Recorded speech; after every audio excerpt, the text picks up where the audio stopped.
Welcome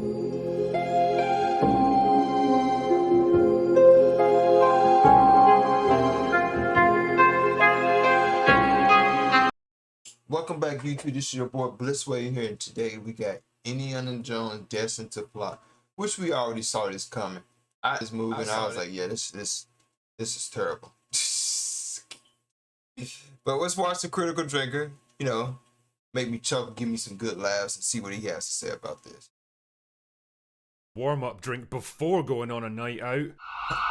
And my limited computational abilities were enough to tell me that Indiana Jones and the Dial of Destiny is likely to go down as one of the most expensive flops in Hollywood history. Not just because it stars an 80-year-old lead who was already over the hill when he did the last indie movie 15 years ago. Not just because it's being made by a studio with a long and sordid track history of deconstructing, humiliating and destroying popular legacy male characters in a pathetic attempt to elevate their boring, generic and flawless idealized female replacements. Not just because the creative powerhouses responsible for the first 3 genuinely awesome installments of the franchise wanted nothing to do with this turds. Not just because it co-stars an insufferable female character played by an insufferable actress that's rapidly becoming the new Brie Larson. Is that like a personal attack or something? Not just because of the scathing reviews coming from an access media that normally defends every new piece of soulless corporate entertainment like their very lives depended on it. And not just because every single teaser and trailer released for this movie has gone down about as well as Ezra Miller at a kid's birthday party. The Mad Goose Wizard. No, the reason it's destined to fail is the price tag. $300 million. $300 million. Fuck. For that price, you could build 1,000 family homes in North America. You could buy 6,000 Teslas. You could build 37,000 water wells in Africa. Bro, you know what I could do with $300 million? Like right now, right? I just lost my job. My job just, I actually quit it because they was being racist towards me at Aldi's. Like we had a racist district manager, and they was with the stuff. So I was like, yeah, I see the writing on the wall. I'm out of here. Yeah, man, that's a lot of money. 5,000 schools or 12 fully equipped district hospitals, all of which would be a far more productive use of your $300 million than a bloated, overpriced, overproduced movie which nobody seems to want or care about. But Drinker, you handsome globe-trotting dealer of rare antiquities, I hear you say, $300 million isn't that much to make back. Plenty of movies earn 2 or 3 times that amount at the box office, so what's the problem? Son of a bitch! Okay, so a lot of you are probably quite familiar with how the Hollywood box office system works, but as I've learned from places like Twitter, there's a shocking number of people who don't. So here's the Drinker's whistle-stop tour of how movies actually make their money. Now, imagine for a moment that you've made a film with a production budget of $20 million. Nice job, you absolute Chad, you. But hey, now it's time to release it into the wild and start raking in those sweet, sweet dollars. But wait, before you can do that, you have to promote the movie so that people actually know about it. That means running TV commercials, trailers, posters, billboards, press junkets, YouTube, radio and magazine ads, all of which cost money. A lot of money as it happens. At least half as much as the production budget, if not more. So that's another 10 million that you're gonna have to lay out. Now you've got to make back 30 million just to break even. That's okay though, because your movie's pretty good and 30 million isn't that much. But wait, there's more. Because as it turns out, movie theaters don't just show movies out of the kindness of their hearts. They're businesses who expect a cut of the profit, about 50% as a general rule. That means roughly half of the box office receipts are actually going to make their way back to you. So now your break-even point has jumped from 30 million to 60 million. And that's not even counting the interest that you probably have to pay back on all those loans you took out to actually get the movie financed. Or the fact that it's now common practice in the industry to underreport movie budgets by up to 20% using a combination of shady accounting practices and dodgy tax write-offs, or all those expensive back-end deals that you might have had to negotiate with your actors so that they get a cut of the box office on top of their salaries. Suddenly, that all-important break-even point is looking further and further away, isn't it? Now imagine that your movie cost $300 million.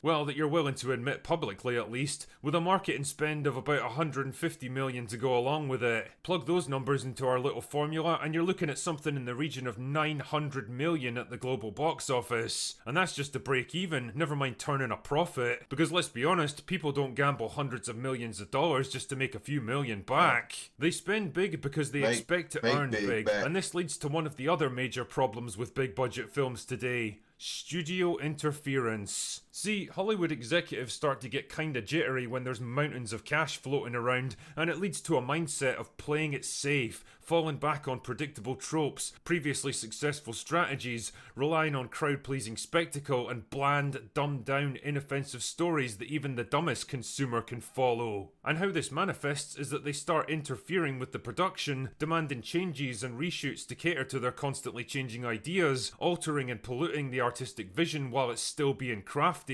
I mean, look at Justice League if you want an extreme example of how badly this shit can go wrong. Either way though, these unplanned changes inevitably slow down production, adding to the time and costs involved, which in turn drives up the budget and increases the anxiety of the studio executives even more. It becomes a kind of self-perpetuating bullshit loop where their own overspending causes them to start meddling in things they don't really understand. And because they just can't leave it alone, each problem only serves to exacerbate the other. And ultimately the biggest loser is the movie itself, because what you usually end up with is a bloated, overproduced Frankenstein's monster of a film patched together from a bunch of conflicting ideas and demands, made by a demoralised cast and crew burned out by a protracted shoot, and edited together by overworked VFX teams that lack the time and resources to properly finish their work. Sound familiar? All of this adds up to one inescapable conclusion, not just about Indiana Jones, but about movies in general. They're too fucking expensive now. And because they're too expensive, they become too safe and predictable, too mired in studio inertia,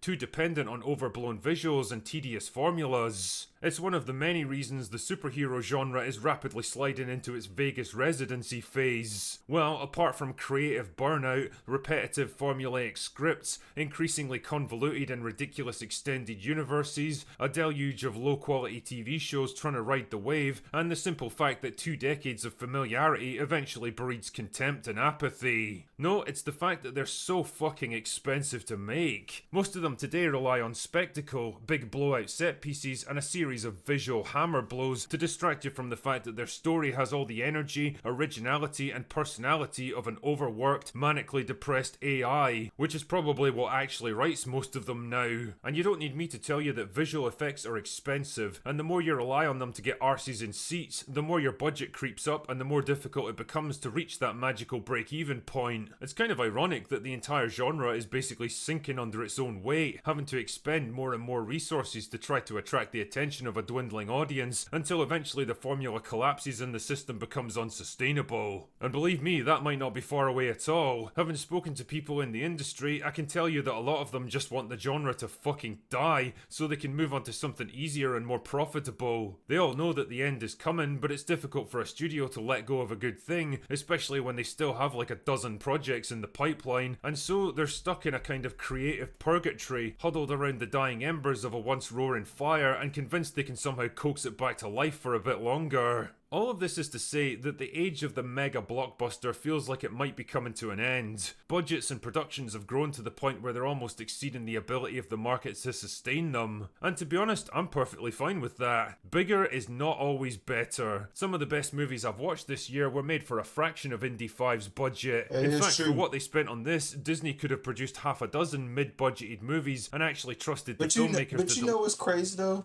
A lot of these movies, they dumping all this money into it, and they don't even be good.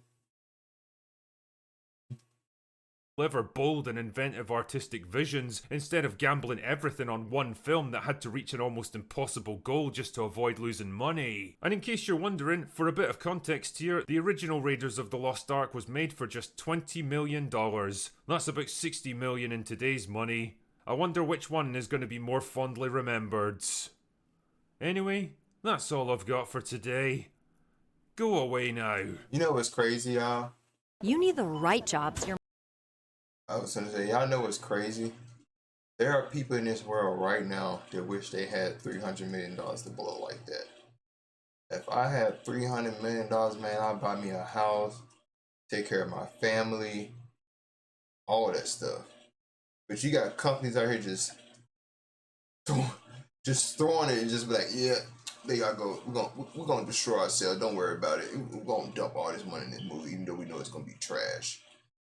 And it's just like, man, I'm just thinking like if I had millions of dollars, man, buy me a nice house, buy me some land, have me a roof over my head, it make life so much better. Man, if God ever blessed me with that, man, I swear to God, I would do the right things for the rest of my life. If I had even just 500 million or 900 million dollars, wait, that's a lot of money. But anyways, guys, make sure y'all like and subscribe, hit that notification bell, and thank you guys for watching. We're on our way to 600 subscribers. I really appreciate you guys. You guys have been so thankful and graceful to me, and I'll see you guys in the next video reaction. Peace.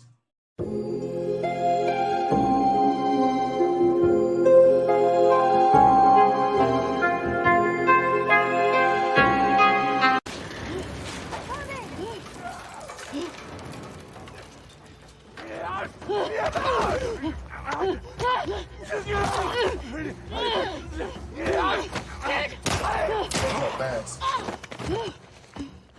The infected or Ellie, your mask. Here, we can share mine. No! Don't take it! Stop! Ellie, stop! Ellie, stop! What? No! Ellie, no! Stop! I'm not infected. I'm immune. I'm not coughing, do you see? Fuck. Dina. Shit. Can you run? Yeah. Yes. Let's fucking go! oh, she never told Dina. Go!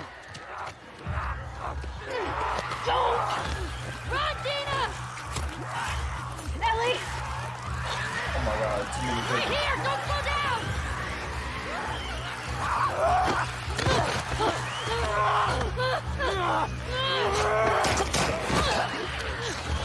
This way! Hurry! Fuck! Go Chambers right! too. Come on!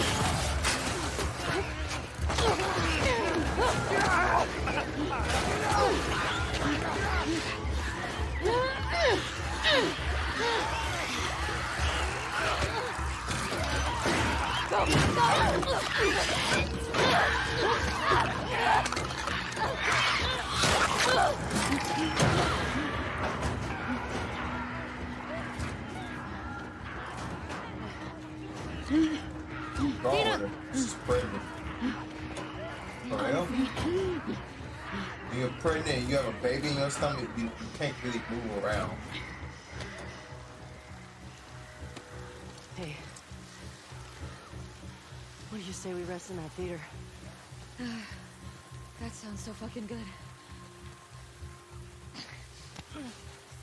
Almost there.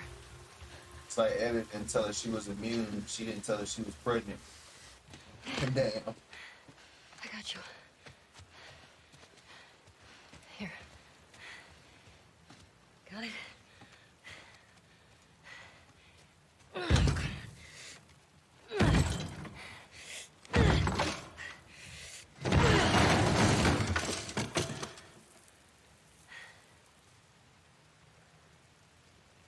Alright, we're good. Come on.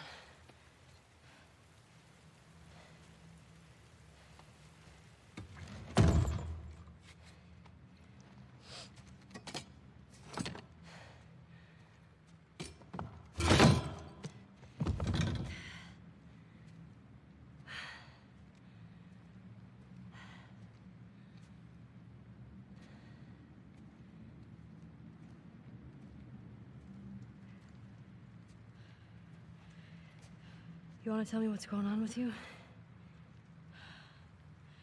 What's going on with me? Ellie, I just saw you breathe spores.